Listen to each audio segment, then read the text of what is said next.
ఈ రోజు హోలిక దహనం ఎలా చేస్తారన్న చూపిస్తాను. 2 రోజులు హోలీ ఉన్నదనగా ఈ పూజ అయితే చేస్తారండి. ఈ పూజ ఓన్లీ నైట్ టైమే చేస్తారనమాట. అది ఎలా చేస్తారన్న చూపిస్తాను. ఫస్ట్ అయితే మంట కోసం అని చెప్పేసి పుల్లలన్నీ పేరుస్తున్నారనమాట. సో మనకి భోగినాడు ఎలా చేస్తారో సేమ్ అలాగే మనకి ఇక్కడ అయితే పుల్లలు అయితే పేర్చి దాని చుట్టూరు ఈ విధంగా అయితే డెకరేషన్ అయితే చేశారు. ఈ పూజకి మెయిన్ కావాల్సింది ఏంటంటే ఖర్జూరం, ఇంకా పేలాలు, శనగలు, పాప్కార్న్, దాంతో పాటు కొబ్బరికాయ అనమాట. సో కొబ్బరికాయ ఏం చేస్తారు అంటే మాత్రం చెప్తాను. ఇక్కడైతే మా ఫ్లాట్ కింద అయితే చేసిందనమాట. ఇదంతా మొత్తం ఫ్లవర్స్ వేసి మొత్తం అంతా డెకరేషన్ అయితే చేశారు. ఇవన్నీ ఈ విధంగా రెడీ చేసిన తర్వాత ఫస్ట్ అయితే దీపారాధన అయితే చేశారండి. దీపారాధన చేసిన తర్వాత కర్రలు అయితే పేర్చారు కదా, కర్రలను అయితే ఫస్ట్ వెలిగించారనమాట.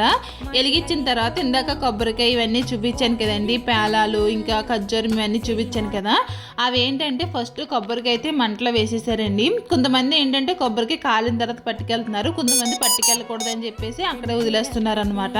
అలాగే ఖర్జూరం, పేలాలు ఇవన్నీ ఉన్నాయి కదా, అవన్నీ కూడా ఇలాగా మంటలు అయితే వేసేసారు. ఒక చెంబుతో నీళ్లు పట్టుకుని ఇలా మంట చుట్టూరు 3 సార్లు అయితే తిరుగుతున్నారు. ఈ విధంగా హోలిక దహనం అయితే చేస్తారు.